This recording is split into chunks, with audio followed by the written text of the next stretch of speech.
concernant ce diagnostic, c'est qu'il est réalisé dans la partie ville de la commune.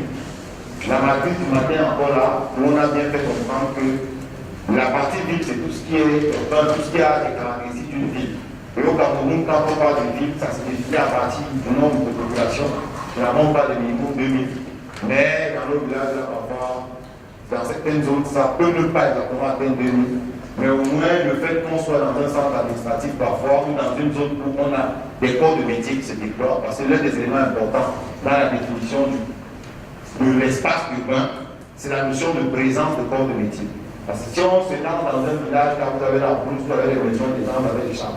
Mais quand vous êtes dans un espace où on peut avoir une concentration où les gens exercent des activités précises, ça veut dire qu'il y a des corps de métier présents. Ça peut être en lien avec le commerce, ça peut être en lien avec certaines autres activités professionnelles. Donc ça, c'est important qu'on se le dise. L'autre chose, c'est que pour être certain que ce qu'on considère comme ville, c'est effectivement ça. Généralement, dans la démarche, il est recommandé de se rapprocher du délégué départemental du ministère en charge du développement urbain et de l'habitat. Donc, pour qu'on puisse procéder à ça, généralement, pour faire le bœuf, les étapes sont bien précisées. On commence tout d'abord par avoir le secrétaire avec qui on échange. Vous ne partez pas vous lever, ok, bon, on m'a dit que je dois faire le DEP de la commune de Yagua ou de Goza. Et puis vous levez, vous partez directement. Vous commencez d'abord. Moura dépend de quel département? Ok, c'est le logo des Charlie. Maintenant, le logo des Charlie, le chef du département, c'est quoi? C'est Pousserie. D'accord. Je m'appelle donc chercher le délégué départemental du domaine. Non. Ministère du développement urbain et l'habitat. Quand j'arrive là, je vois le délégué, je pose à le délégué, monsieur le délégué, bonjour, je suis monsieur Tétété, dans le cadre du diagnostic de l'espace urbain de la commune de Moura. Je viens vous rencontrer à l'effet d'avoir des précisions sur l'espace urbain de Moura. C'est le délégué qui vous dit qu'à Moura, d'après nos textes, sur la base des noms que le Cameroun a retenus, l'espace urbain de Moura est supposé prendre le quartier. Quand il vous dit ça, vous comprenez bien que c'est la zone qui est supposée être reconnue comme étant l'espace urbain à Moura. Vous avez à Moura maintenant. Quand vous rencontrez le maire, magistrat municipal en chef, vous échangez avec lui, vous parlez de ce diagnostic, vous lui dites ce que vous voulez faire. Il vous dit, ma ville, je la vois, ici, les mêmes petits patates que le délégué a donné là, il va peut-être un peu plus loin. Là n'est pas votre souci. C'est-à-dire que c'est que vous avez d'abord un périmètre qui rentre dans ce qu'on considère comme une ville et que nous, le délégué, le connaît comme étant la ville. Ça, c'est ça. La deuxième des choses que vous faites, c'est que vous vous assurez que dans l'arrondissement, s'il n'y a pas un autre espace urbain, on n'a pas écouté. Si c'est le cas, on vous le dit, et puis vous prenez cela en compte. L'idée ici, simplement, parce qu'on va vous dire que le transport, les conducteurs ici relèvent des transports. Le transport qui a lui-même un autre secteur. Quand le prestataire descend au département, autant il voit le délégué du développement urbain habitat, autant il voit le délégué du commerce, autant il voit le délégué des transports. Et le délégué des transports lui dit, à Moura, nous reconnaissons comme transporteurs ceux qui font dans les grumes, ceux qui font dans ceci, cela, les petits, les grands. Il catégorise, lui.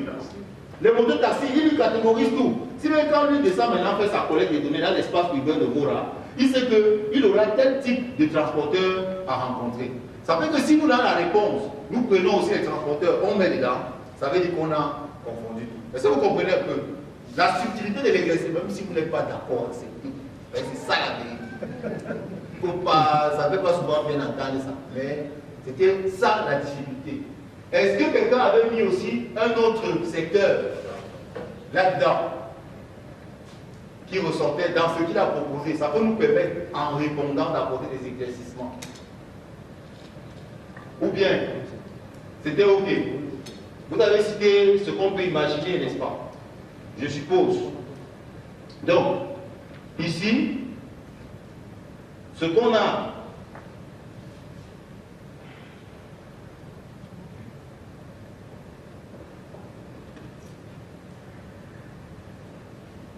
que l'on pourrait retrouver à l'intérieur, dès qu'on a compris quelle était la difficulté.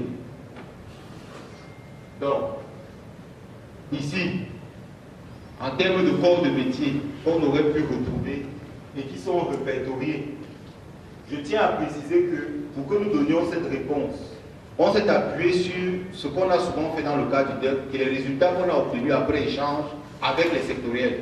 Ils nous ont dit tel aspect rentre chez nous, tel aspect rentre ou tel aspect ne rentre pas. C'est pourquoi ici ils nous ont dit au niveau du commerce que lorsqu'on a des pêcheurs, la pêche relève du ministère de l'élevage.